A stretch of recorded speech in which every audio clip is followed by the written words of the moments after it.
Hey everyone, and welcome to the video today, and today I'm going to be talking about every bit of story details that we have currently received so far regarding Xenoblade Chronicles 3, coming up with my own theories and going over what Nintendo have stated themselves, so let's get right into it.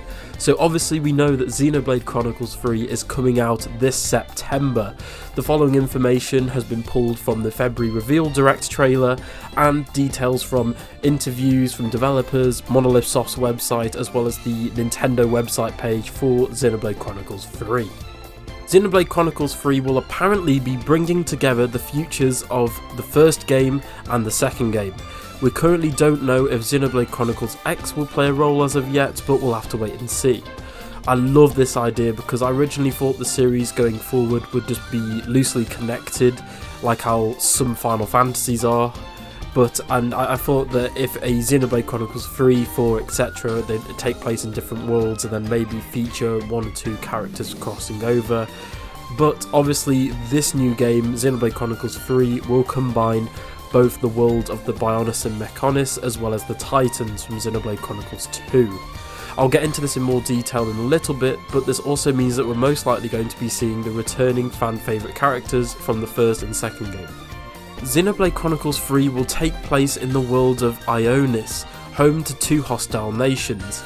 The first being Keves, a nation where mechanical technology has developed. Their armies are composed of units consisting mainly of combat vehicles. They use units of small mobile weapons operated by soldiers riding them. This is where things start to get interesting, however. In some screenshots and trailers provided by Nintendo, we can see our first potential returning character, Melia. Here we can see her in black clothes with frowning masks and wings on her head, similar to some aesthetic appearances that we've seen her in both the Definitive Edition and the original release of Xenoblade Chronicles.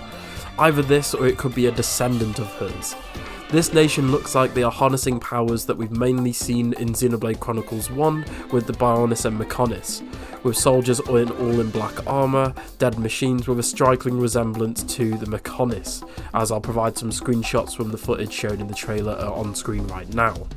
And the second is Agnes, a nation strong in ether and magical technology. This is the technology that was actually seen in Xenoblade Chronicles 2. Their forces are built around units that specialise in ether combat. They will fight with small mobile autonomous weapons that use ether technology. This nation's weapons and people could be pulled from Xenoblade Chronicles 2, as I've stated previously. In terms of ether, I'm thinking more blade crystals. So for those who haven't played Xenoblade Chronicles 2, actually, I just want to put this disclaimer out in general. I forgot to mention, I will be talking about spoilers for all three Xenoblade games in this video, so if you don't want to be spoiled, now's your chance to play those amazing games and come back here. So in Xenoblade Chronicles 2, most of the characters that you play as and collect are blades, who are essentially living weapons, and I think that this nation will be using blades as their main force of army. At the end of Xenoblade Chronicles 2, Rex and Co save the world and unite all the Titans to create a single landmass below the Cloud Sea in the ocean. This could be the start of the future we see for one of these nations, or all of the nations. And obviously at the end of Xenoblade Chronicles 1, with the world being unified, at the end with the Entia and the High Mechia, perhaps all species from both Xenoblade Chronicles 1 and 2 will come into play. Obviously we don't know about X, and we don't know if that could play a role in 3, but we'll have to just wait and see. Nintendo have also stated that we'll be able to play as at least 6 soldiers hailing from these nations. They will take part in a grand tale with life as the central theme of the game. Now obviously in Xenoblade Chronicles 2 especially, you could switch between different characters, you could play as different characters as the main party leader, obviously Rex being the only one who could wield blades of any type and things like that. But I'd like to start off with the main protagonist of Xenoblade Chronicles 3, and you'll see what I mean in a minute, called Noah. Noah is one of the protagonists of Xenoblade Chronicles 3 and a soldier of Keves. Noah is also an Ofseer who mourns for soldiers who have lost their lives on the battlefield. Noah, as stated by Nintendo, is essentially the main cover protagonist for Xenoblade Chronicles 3, basically this game's version of Shulk or Rex. We can also see the main new protagonist wielding a new sword which looked very similar to the one wielded by Rex, Pyra and Mithra, obviously Pyromithra being the actual weapon. But we could also see the return of the Monado, as obviously this is the main weapon that we've seen Shulk wield in Xenoblade Chronicles 1, and obviously the main antagonist wielding it in Xenoblade Chronicles 2.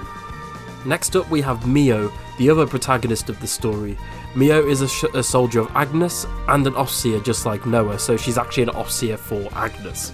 Now, Mio is a very interesting character as she strikes a very similar resemblance to Nia, who was one of the main characters from Xenoblade Chronicles 2, was one of the first and main party members.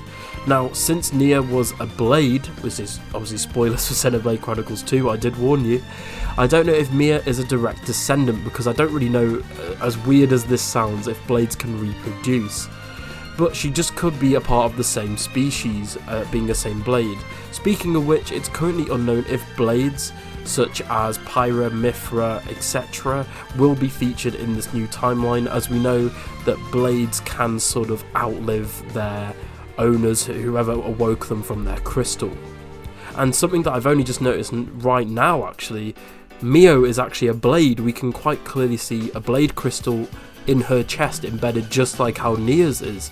And knowing the other masked character is quite clearly Nia, as we can see in the trailer and provided by screenshots, it's very interesting indeed. This is 100% something that probably warrants its own video, and I'll probably do that in the future. All of the other characters so far include Lanz, who's an ally of Noah's, who wields a great sword that doubles as a shield. Now, Lanz is giving me sort of Rex vibes. I don't know if it's his facial features or what, so he could be a descendant of Rex. But I'm probably very wrong in this, but he kind of seems like an evil Rex, doesn't he? And a theory that I've got personally is, what if we see an evil Rex in Xenoblade Chronicles 3? Because they've got to surely address what has happened to Shulk and Rex, Pyra, Mithra, as those probably are the characters that people are most concerned about to know what has happened to them. And I think with an evil Rex, it would be really interesting if they did that approach, because he could potentially be mourning either the loss of Pyra, Mithra or the fact that they've gone missing. I think it would be a very interesting character timeline to explore for Rex personally. Then we've got Orni, a childhood friend of Noah, and Lanz, who has a sharp tongue and a rough personality. She specialises in healing her allies in battle. We've got Teon, a tactician who fights alongside Mio using his smarts and insight. The weapons that he uses in the trailer sort of look like origami, like paper, like petals. I don't know how else to explain it, but it looks very cool indeed. And we've got Senna. This soldier is an ally of Mio and Teon. Despite her petite figure, Senna wields an immense physical strength as she has a massive hammer. And again, I apologise if I've mispronounced any of these names. They're not exactly John Smith, are they? But I've tried my best. Next up, I'm going to be going over some details of the story revealed in an interview with Tetsuya Takahashi for Monolith Soft. He stated that the key visual features on the actual main cover art of the game and the main poster featured a broken greatsword from Mekonis and the body of the Orion Titan with two massive gaping holes in it, one in the top and one in the side. I imagine everyone who saw this trailer was quite surprised by obviously the final scene with the two main protagonists standing next to the sword of the Mekonis and the body of the Orion Titan. I think this is amazing, as the story of Xenoblade Chronicles 3 will be essentially factions of Xenoblade Chronicles 1 fighting Xenoblade Chronicles 2. Apparently they actually came up with this idea somewhere between the development of 1 and 2. Apparently they actually sort of finalised the main draft of the story towards the end of Xenoblade Chronicles 2. I mean, that's coming straight from Tetsuya Takahashi from Monolith Soft. I personally hope to see an amazing intro, seeing both of these factions from both games fighting in some form of massive conflict, with the Titans battling the Mekonis and Bionis perhaps. If this is the case, then we should see returning old locations, maybe such as Gaur Plains, Gormott, Uraya and more. In terms of development, this also means that the game will be less taxing on Monolith Soft and the developers in general, as they can most likely reuse assets from different locations from Xenoblade Chronicles 2 and the definitive edition of Xenoblade Chronicles 1. They may even be able to reuse some stuff from X, I don't know. Another statement from himself was that Xenoblade Chronicles 3 is a brand new adventure, bringing together the worlds of the first game and the second game to take players into a new future. Now, this is what I stated at the start of the video, and I would like to get into that future story some more. We'll most likely see what happened to fan favourite characters.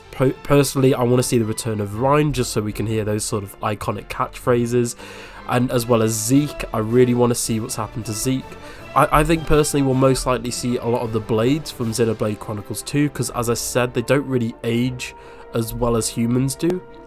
But I want to see what's happened to these characters, whether they're all grown up, they're older, if they've got kids, etc. We currently, as of writing this, don't know how far in the future Xenoblade Chronicles 3 is set, but it's exciting nonetheless. I also believe that the reason for the Xenoblade Chronicles 1 Definitive Edition remaster, they actually changed the style, the artistic style of that game to be more like Xenoblade Chronicles 2. I believe this was to prepare us for Xenoblade Chronicles 3, to sort of give players a chance to replay one or play one for the first time to sort of catch them up to speed. Anyway everyone, I hope you've enjoyed this video, and tell me in the comments, what do you hope to see in Xenoblade Chronicles 3, and where do you think the story will go, and which returning characters do you think we'll see as well? I'd like to thank you guys so much for watching. I apologise if my voice sounds a bit off. I'm currently very ill, as I have been sort of the past couple of weeks, but don't worry, I'm getting there. I'm sure I'll be back on my feet in the next few days. So anyway everyone, thank you so much for watching, and I'll see you guys in the next one. Bye.